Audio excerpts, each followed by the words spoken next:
Who were the Serpent People? This is another story from the book He Walked the Americas by L. Taylor Hansen. This story is the healer, god of wind and water.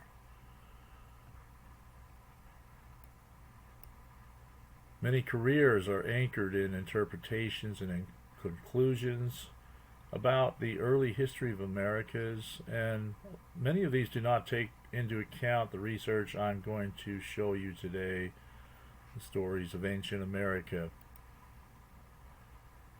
There's a book called Serpents of Wisdom. It's a book I'm looking at today but not recommending. It's actually an opposite agenda of some of the other books I've had. I do recommend He Walked the Americas as reading, but we're going to see if there's any parallels between opposite agendas. This book is classified as fiction when you search for it on Google and see how to buy it. We're talking about the Serpent People, the return of the Serpents of Wisdom. And who are the Serpent People? According to ancient records, the patriarchs and founders of early civilizations in Egypt, India, China, Peru, Mesopotamia, Britain, and the Americas were colonized by the Serpents of Wisdom, who arrived in these lands after abandoning their beloved homelands and crossing great seas. While bearing names denoting snake or dragon, these Serpents of Wisdom oversaw the construction of magnificent civilizations within which they and their descendants served as the priests, kings, and as the enlightened heads of mystery school traditions. This is the description of this book by Pinkin. And we're going to talk about these two books, and can opposing agendas unintentionally work together to verify truth? Bear in mind 2 Thessalonians 2, verses 10 to 12. We're going to read those in just a minute here. I'm going to put the writings of Mark Pinkin next to L. Taylor Hansen's research, asking these questions, because the history as it is understood and how it is revised are two separate agendas. And why do people want to change history? Why do they want to revise history? So there's some things to settle these debates that we should ask. Where did the information come from? Is the source from an authentic source or second and third hand? When you have eyewitness accounts of historical events, are they as good as the modern scholars who analyze this information and come up with new conclusions? Is there a time when first-hand information can be overruled by non-first-hand?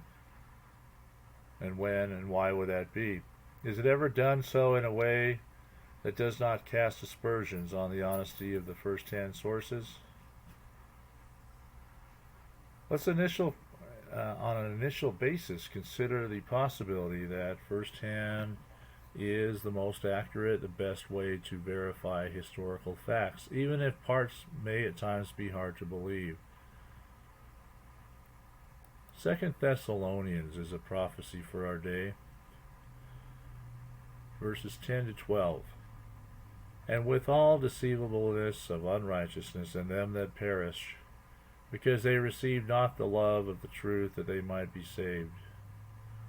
And for this God shall send them strong delusion, that they should believe a lie, that they all might be damned, who believed not in the truth, but had pleasure in unrighteousness. Are we in that age of strong delusion? In the writings of Lucille Taylor Hansen, this particular story is one of interest because it is written about in both of these books that we're talking about today. One of the greatest miracles attributed to the prophet took place in Panuco, along the shores of the Sunrise Ocean. The healer knew that the legends told to the children about fighting animals were in truth the histories of the people. passed down thus through the generations. Only upon attaining manhood and the status of the warrior would the child learn the truth of these well-known stories. Often he had read these ancient histories and discussed them with the priesthood. Well he knew that the name serpent, stood for the Earth-Sea people, who had once, with their fleets, ruled the oceans and established colonies on many shorelines. He knew that the word stood for water, even as did his first name Waco, or Wako, Wa meaning water and Ko for the serpent. It was a tribute to his power over the ocean, when at his command it had cleansed the temple at Pachacamac. This is a very important fact of the stories we get from interviewing tribes around South America, Central America, and of course North America. We see this symbol of the serpent very often. We hear of the serpent people. According to this group, that serpent actually stood for the Earth-Sea people, who had once, with their fleets, ruled the oceans and established colonies on many shorelines. So the picture it paints is a very sophisticated and powerful people who could travel vast distances across waters. They were establishing settlements in many places by traveling the waters.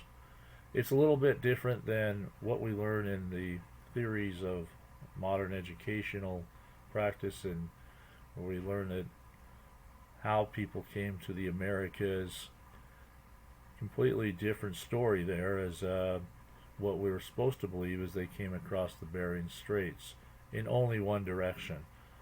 So how does it reconcile with this fact of, it's corroborated by many tribes, many of the stories in that region, that there was a people that traveled the waters, traveled the oceans. They were the Serpent People, and they ruled the oceans. They established colonies on many shorelines. So we're not talking about small distances. We're talking about traversing the oceans, the Pacific Ocean in particular.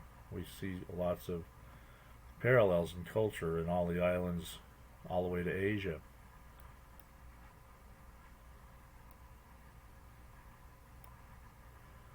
One of his favorite books, this is The Healer, was that ancient history which had come down to his time through many ages, from the day when the Red Land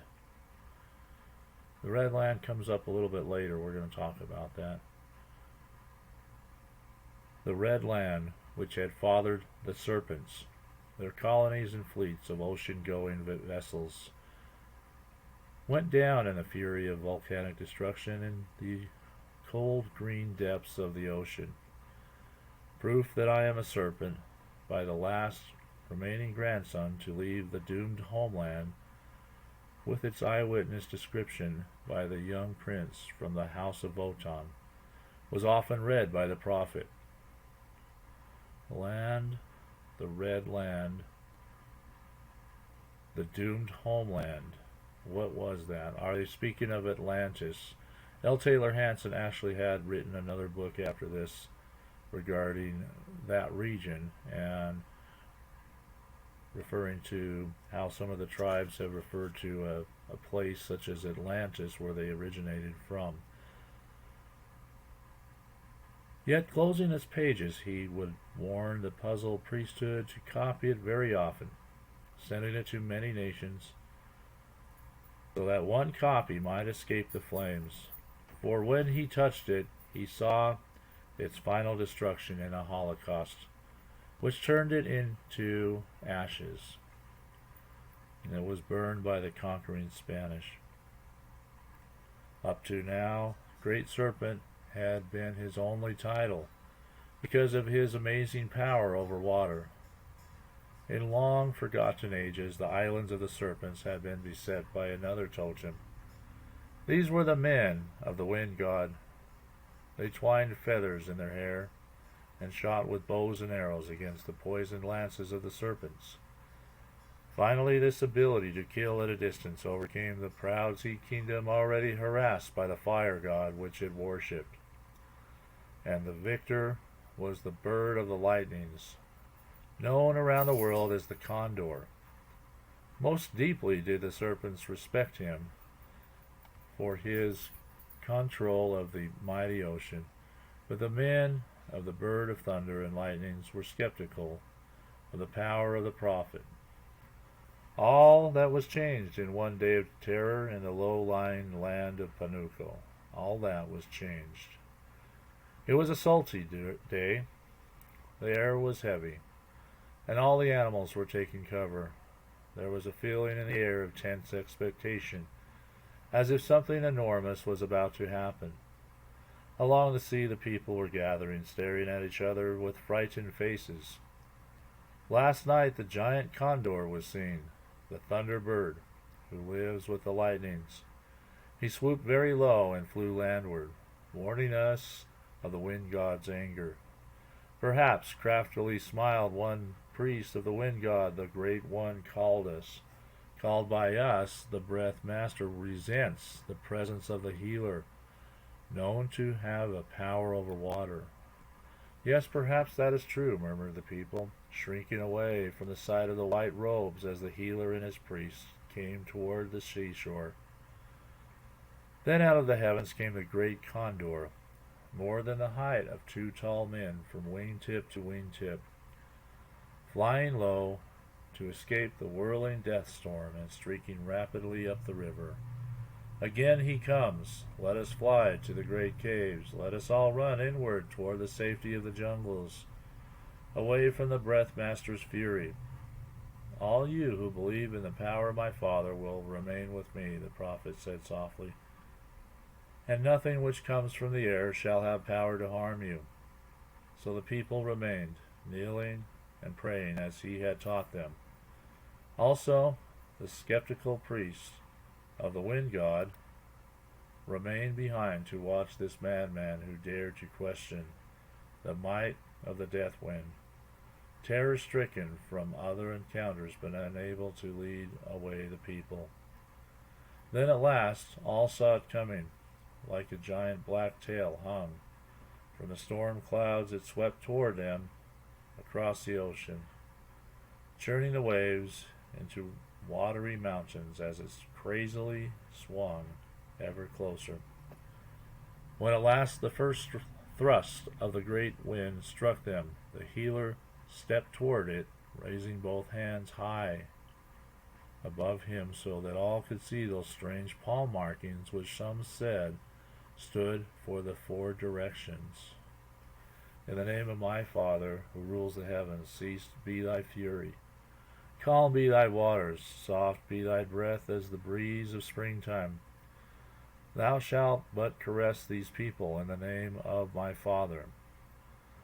Those watching stared in unbelief as the tail of the monster, the swirling death storm, withdrew into the heavens, and the sun broke through the scattering dark clouds.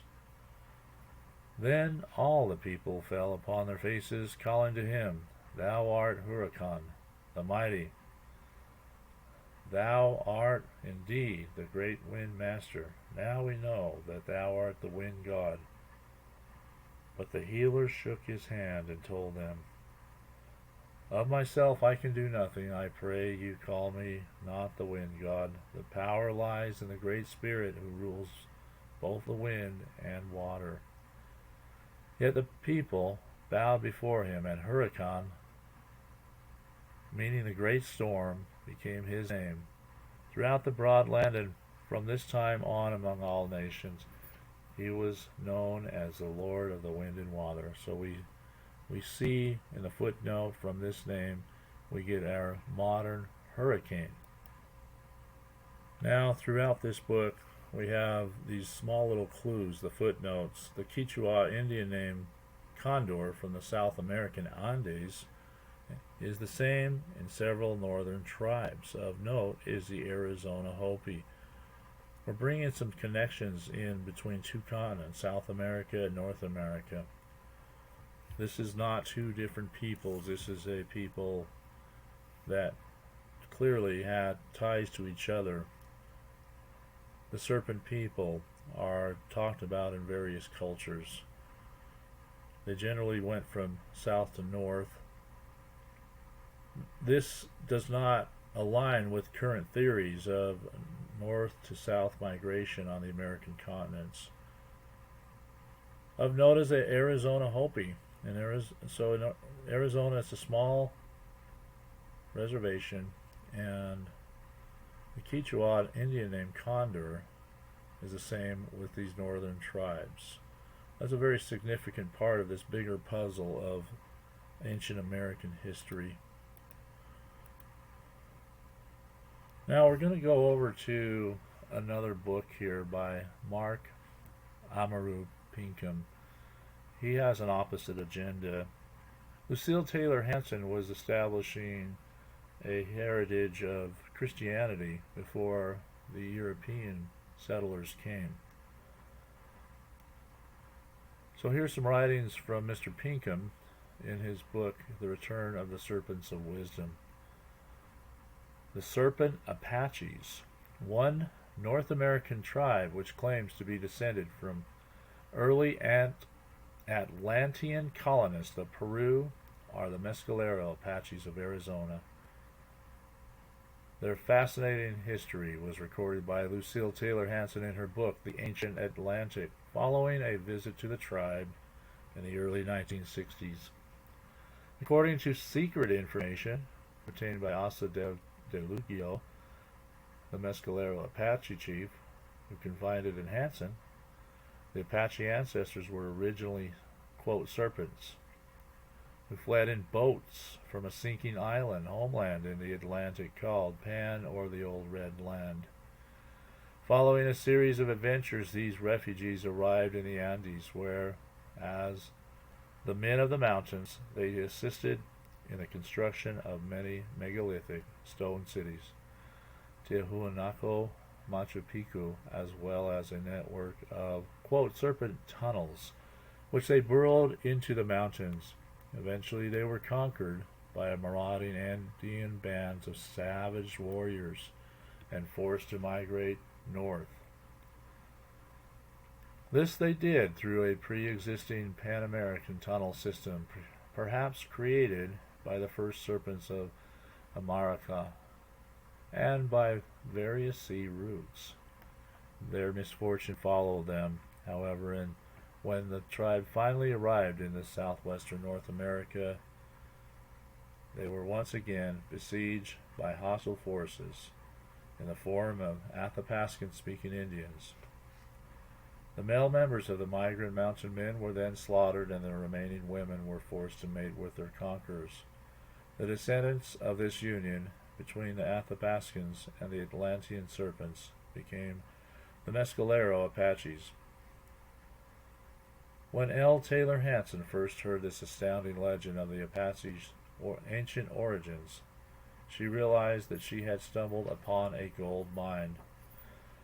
Having been an inveterate enthusiast of Atlantean lore for many years, Hansen believed that the Mescalero Apaches might somehow serve as a missing link in a plausible reconstruction of the Atlanteans' dispersion.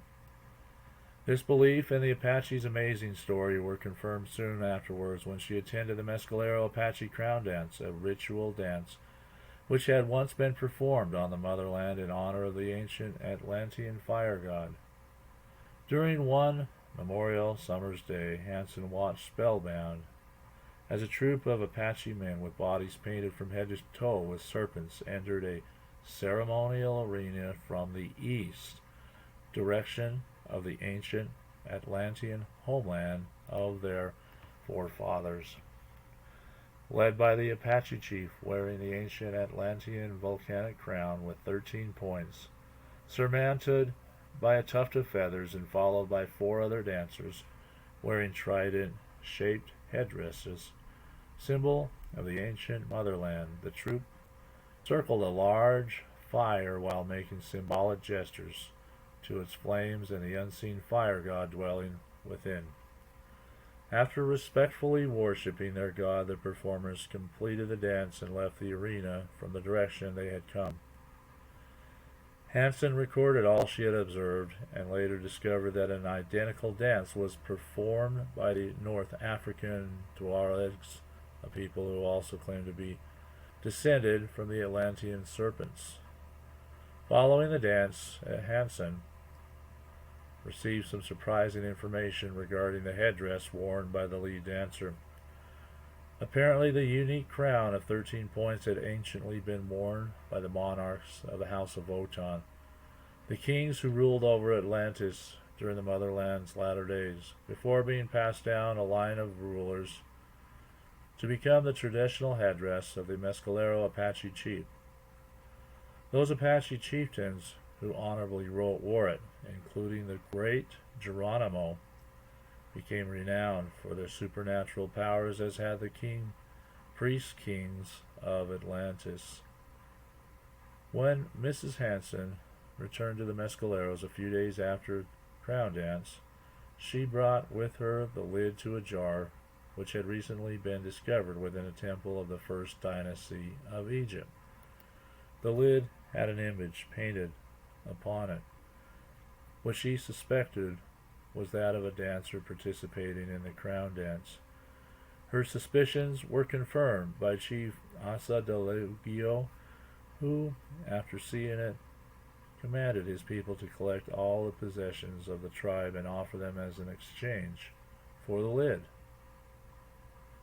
According to the ruler, the lid accurately depicted the dance as it had been performed on the motherland of Atlantis. When Hansen commented that the lid had been attached to a jar full of red clay, which unfortunately had been broken and lost, the Mescalero chief sadly announced that he was sure that the red clay had been taken from the land of the red soil, the old red land. Now this is these are writings of Pinkin, so he's analyzing a little bit. Lucille Taylor Hansen. Is this true? A lot of this is actually kind of far out there by our beliefs today.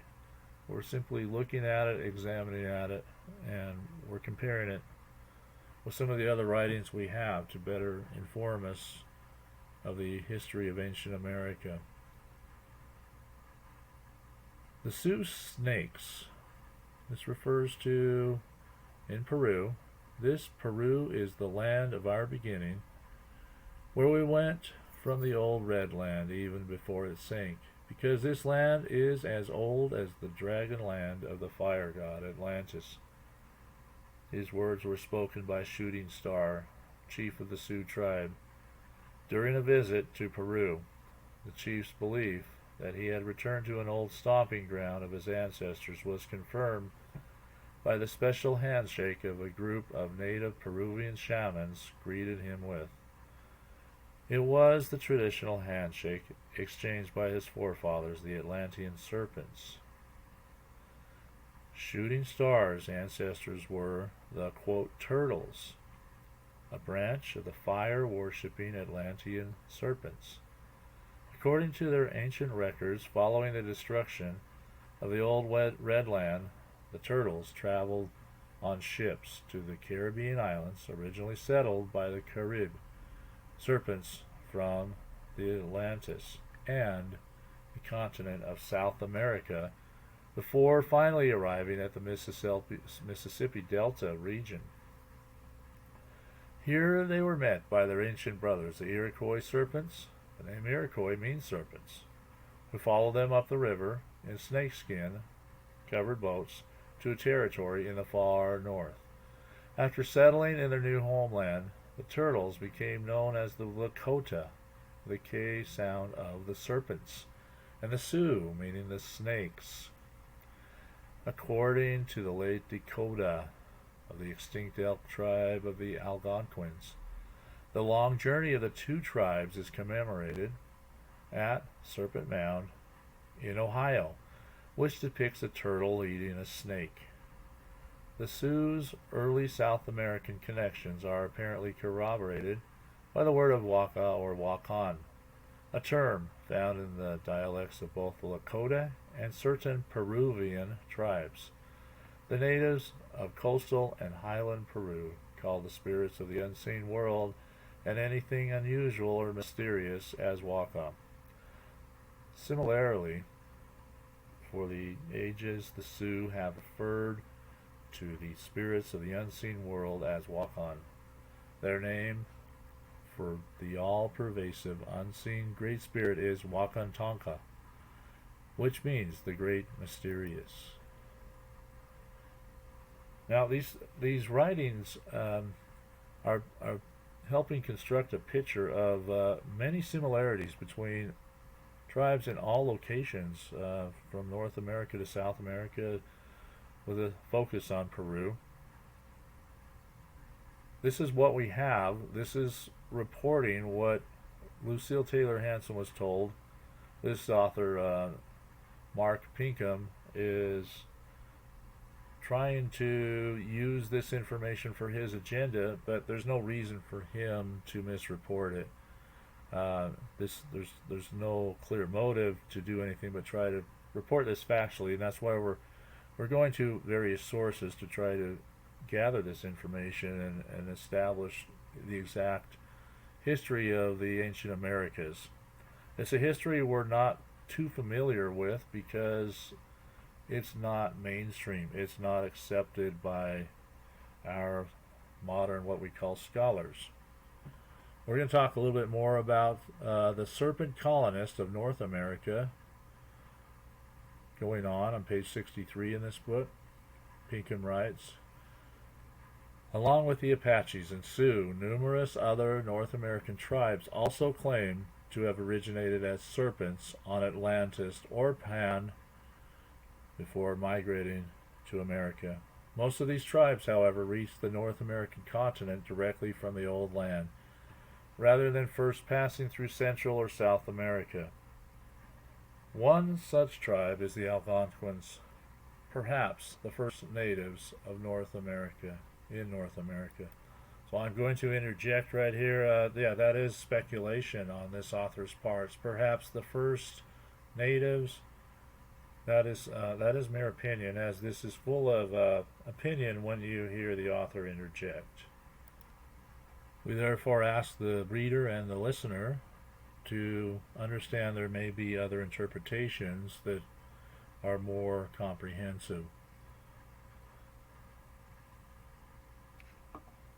Among early North American tribes, the Anishinaabe may have also come directly from Atlantis. Now I'm going to go back to 2 sentences earlier. The Algonquins claim to have originated in Pan and anciently referred to themselves as Pawns, a name which may have carried the meaning of colonists from Pan.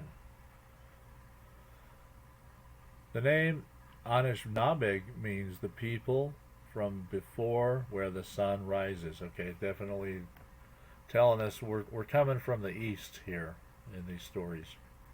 A reference to the Atlantic Ocean.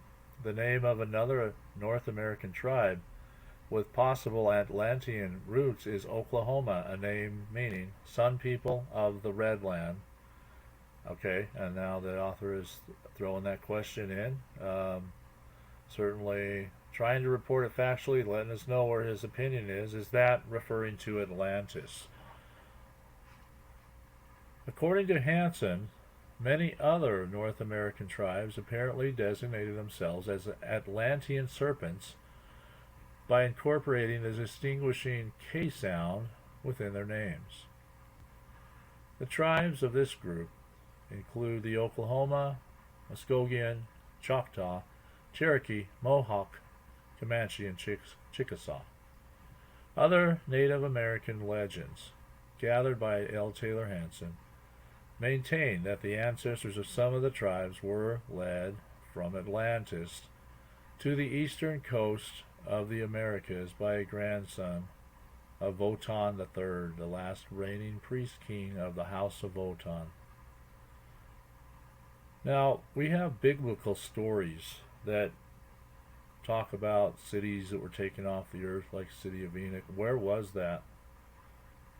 And probably wasn't Atlantis by most scholars' estimation. But is there a tie to a Bible here? We'll explore that a little bit more in future videos. What is this Atlantis that they're talking about here? We're gonna, to conclude this video, let's finish this section. Upon his arrival in the new land, Prince Wotan became famous for authoring a book in which he described the identifying marks of a serpent, entitled Proof That I Am a Serpent. This book supposedly circulated among many of the North American tribes down to the time of the European invasion, when it was either destroyed or hidden. So this title, Proof That I Am a Serpent, now this word serpent is clearly significant in all of these tribes, identifying as Serpent People. I am one of that people, and that was the people that ruled the oceans, was able to traverse great distances to the islands of the Pacific, and it's claiming here we have connections to even northern Africa. It was circulated among many of the North American tribes down to the time of the European invasion, when it was either destroyed or hidden, as we're hearing the Spanish burned it. The momentous arrival of young Wotan and his colonizing party from Pan was for many years commemorated annually by the native North Americans in a feast of Thanksgiving. Later, this Thanksgiving feast was adopted by the English pilgrims to honor their own arrival. Here's another story of how we came upon the Thanksgiving tradition. This is a story of the Europeans adopting it from the tribes that taught it to them. It is not a European holiday in that case, if this is true. These writings provide many pieces to the puzzle. The puzzle of what kind of people inhabited these two continents before the Europeans arrived. It seems there's many contradictions. There's many pieces of the puzzle yet to fill in. But the more we hear of these stories coming from these tribal leaders, the more understanding we have of these amazing civilizations and these massive cities in Central America and South America, these huge pyramids, which no one has really explained very well. We hear constantly there's no evidence of, for example, the Book of Mormon, but we don't have anything to replace that right now. If you have comments or opinions on this video, again, it's a completely open topic.